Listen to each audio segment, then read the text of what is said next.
Hello class 11। तो कैसे हैं आप सब? आई होप आप सब अच्छे होंगे और मस्त होंगे। स्वागत है आप सभी का हमारी इस प्रारंभ सीरीज के अंदर। और आप ये सेशन देख रहे हैं 2025 और 2026 का बच्चों। आज की इस क्लास के अंदर हम एक बहुत इंटरेस्टिंग टॉपिक लेने जा रहे हैं बेटा। लास्ट क्लास के अंदर हम लोगों ने पढ़ा था कि टोटल वेरिएबल कॉस्ट और टोटल फिक्स कॉस्ट क्या होता है, उसके बारे में हमने अच्छे से जानकारी लेने की कोशिश किया था बच्चों। आज की इस क्लास के अंदर हम दो चीजों के बारे में अच्छे से पढ़ेंगे, जिसमें से एक है आपका एवरेज फिक्स कॉस्ट और एक पढ़ेंगे एवरेज वेरिएबल कॉस्ट। इन दो चीजों के बारे में आज हम बहुत अच्छे तरीके से डिस्कशन करेंगे। आई होप आपको ये चीज समझ में भी आएगी। और फिर भी कोई आपको डाउट रहता है बेटा तो आप कमेंट बॉक्स में हमसे पूछ सकते हो बेटा। Is that clear? तो देखो बेटा, एवरेज फिक्स कॉस्ट से स्टार्ट करते हैं और इसको समझने की कोशिश हम लोग करते हैं। एवरेज वर्ड जो आ गया है, इसका मतलब क्या होता है? इसका मतलब ये होता है कि सर जो भी टोटल फिक्स कॉस्ट होगा नंबर ऑफ क्वांटिटी से अगर मैं उसे डिवाइड कर दूं तो मुझे जो है एवरेज फिक्स कॉस्ट मिल जाएगा। क्या मिल जाएगा? एवरेज फिक्स कॉस्ट मिल जाएगा। इज दैट क्लियर बेटा? तो एवरेज फिक्स कॉस्ट निकालने के लिए आपके पास में टोटल फिक्स कॉस्ट होनी चाहिए और नंबर ऑफ क्वांटिटी आपके पास में होना चाहिए। अगर इसके लिए कोई टेबल हो सर तो बताइए। तो बिल्कुल है बेटा। यहां लिखेंगे यूनिट ऑफ प्रोडक्शन। क्या लिखेंगे बच्चे? यूनिट ऑफ प्रोडक्शन लिखेंगे। ये आपका टोटल फिक्स कॉस्ट होगा बेटा और ये आपका एवरेज फिक्स कॉस्ट हो जाएगा। टोटल फिक्स कॉस्ट जैसे अपन यहां पर ये स्टार्ट करेंगे बेटा 0 1 2 3 4 5। Is that clear? और लास्ट में लेंगे अपन 6।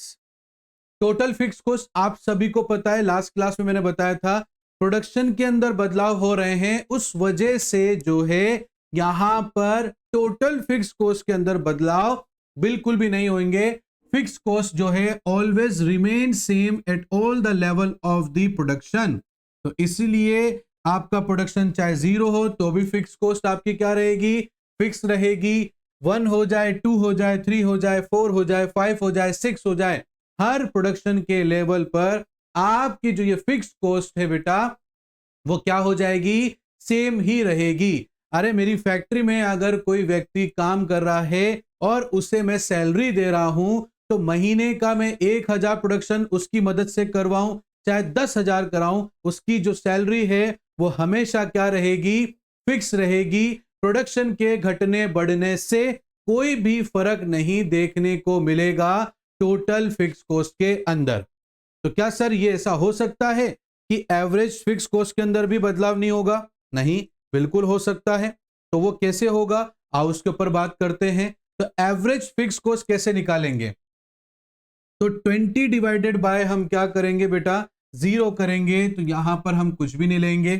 फिर हम 20 डिवाइडेड बाय 1 करेंगे तो आंसर 20 आ जाएगा बेटा। फिर 20 डिवाइडेड बाय हम 2 करेंगे तो 10 आ जाएगा। 20 डिवाइडेड बाय 3 करेंगे बेटा तो 6 पॉइंट समथिंग आएगा, तो 6.67 कर देता हूं। फिर 20 डिवाइडेड बाय 4 करेंगे बेटा तो यहां पर क्या हो जाएगा बेटा? 5 आ जाएगा। ठीक है ना? यहां पर 4 आ जाएगा और लास्ट 20 डिवाइडेड बाय 6 में जो है बेटा 3.33 आ जाएगा। इज दैट क्लियर बेटा? तो देखो बेटा, यूनिट ऑफ प्रोडक्शन के चेंज होने से यहां पर फिक्स कॉस्ट के अंदर कोई भी बदलाव आप लोगों को देखने को नहीं मिल रहा है, बट एवरेज कॉस्ट में यहां पर देखो बेटा बदलाव देखने को मिल रहा है। और कैसा बदलाव देखने को मिल रहा है बेटा? डिक्रीजिंग ऑर्डर में। देखो यहां पर ये 20, फिर 10, फिर 6, फिर 5, फिर 4, फिर 3, मतलब स्टार्टिंग पॉइंट से ही एएफसी मतलब एवरेज फिक्स कॉस्ट जो है कंटिन्यूसली गिरता ही रहेगा या डिक्लाइन ही होता रहेगा। और अगर मान लो इसको मैं ग्राफ में बनाऊं तो बेटा, तो ये एक्स एक्सिस है 0 है और वाई एक्सिस है बेटा, ये हो गया आपका आउटपुट। क्या हो गया बेटा? ये आपका आउटपुट हो जाता है। और ये आपका AFC मान लेते हैं बेटा। इसको क्या मान लेते हैं बेटा?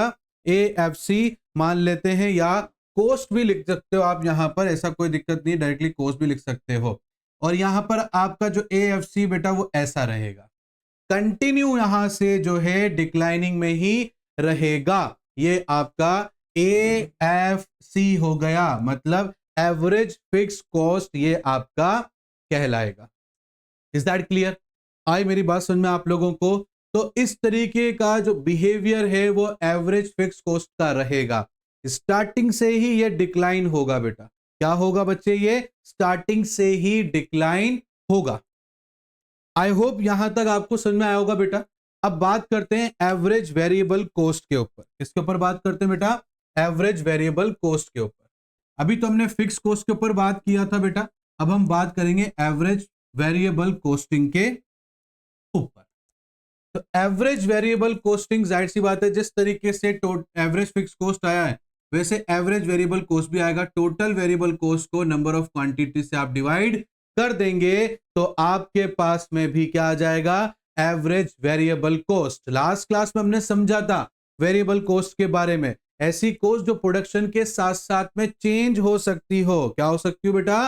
प्रोडक्शन के साथ साथ में चेंज हो सकती हो, उसे वेरिएबल कॉस्ट कहते हैं। जैसे डेली बेसिस पर रॉ मटेरियल परचेस करना, क्योंकि आज प्रोडक्शन ज्यादा करना है तो ज्यादा रॉ मटेरियल मंगा लिया, 2 दिन बाद प्रोडक्शन कम करना है तो कम हमने जो है रॉ मटेरियल मंगा लिया।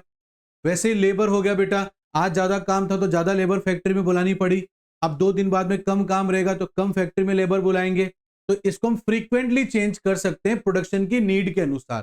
तो मतलब प्रोडक्शन के अंदर जो बदलाव आ रहा है तो यहां पर टोटल वेरिएबल कॉस्ट में बदलाव आएगा। अब क्या होगा बेटा? यहां पर सपोज करो, क्या सर एवरेज वेरिएबल कॉस्ट में बदलाव आएगा क्या? तो आओ बेटा उसको भी देख लेते हैं हम। यहां पर ये हमारा यूनिट ऑफ प्रोडक्शन हो गया, ये टोटल वेरिएबल कॉस्ट, ये एवरेज वेरिएबल कॉस्ट। फॉर्मूला वही रहेगा बेटा यहां पर, ये देखो ध्यान से आप लोग, ठीक है। और यहां पर हम यूनिट ले लेते हैं बेटा, जैसे मैं यहाँ लेता हूं 0 1 2 3 4 5 6 7 और 8 मैंने यहां पर ले लिया। टोटल वेरिएबल कॉस्ट लेंगे बेटा 0 18, मैंने पहले बना रखा है बेटा 0 18 और 30। उसके बाद में 40 52 40 52, उसके बाद में 65 82 65 82 और उसके बाद में 106। ठीक है बच्चे, आ रही बात समझ में आपको? तो यहां पर भी हम क्या लेंगे बेटा? तो यहां पर डिवाइड करोगे तो ये तो कुछ नहीं है, ये 18 का 18 आ जाएगा, ये 15 हो जाएगा, ठीक है। उसके बाद में 13.3 हो जाएगा, उसके बाद में यहां पर 13 हो जाएगा, फिर 13 हो जाएगा, उसके बाद में ये 13.67 हो जाएगा और उसके बाद में यहां पर 15.14 हो जाएगा। Is that clear? अब आप इसको ध्यान से देखो, ध्यान से देखने में हमें क्या पता लग रहा है? एवरेज वेरिएबल कॉस्ट स्टार्टिंग के फ्रेज में डिक्लाइन हो रहा है, फिर एक मिनिमम लेवल पर पहुंच रहा है और उसके बाद वो बढ़ना स्टार्ट हो गया। देखो यहां से कंटिन्यूसली गिर रहा है, यहां कांस्टेंट हो गया और दोबारा से यहां पर बढ़ना स्टार्ट हो गया। Is that clear? इसलिए इसका जो कर्व शेप होता है, अगर मैं यहां दिखाऊं आपको ग्राफ में, ये आपका आउटपुट हो गया बच्चे और ये आपका कॉस्ट हो गया, तो वो ऐसे यू शेप में रहेगा बेटा। कैसे रहेगा? वो यू शेप में रहेगा कि स्टार्टिंग पॉइंट तो उसका डिक्लाइनिंग का रहेगा, फिर वो मिनिमम लेवल पर पहुंचेगा और फिर उसके बाद में बढ़ना चालू कर देगा और ये हो जाएगा हमारा average variable cost. Is that clear बेटा? तो आज की इस क्लास के अंदर मैंने आपको एवरेज फिक्स कॉस्ट और एवरेज वेरिएबल कॉस्ट के बारे में समझाया बेटा। आई होप आपके ये डाउट अच्छे से क्लियर होंगे, कॉन्सेप्ट अच्छे से क्लियर हो गए होंगे बेटा। फिर भी अगर कोई डाउट रहता है तो आप कमेंट बॉक्स में हमसे पूछ सकते हैं, वहां पर भी जवाब जरूर देते हैं बेटा। चलो कमेंट बॉक्स करके ये भी बताना बेटा कि हमारी क्लास आपको कैसी लग रही है, प्रारंभ सीरीज आपको समझ में तो आ रही है ना बेटा। लाइक कर देना, शेयर कर देना, सब्सक्राइब कर देना, बेल आइकन को प्रेस कर देना। मिलता हूं नेक्स्ट क्लास में, तब तक के लिए thank you and bye bye बच्चों।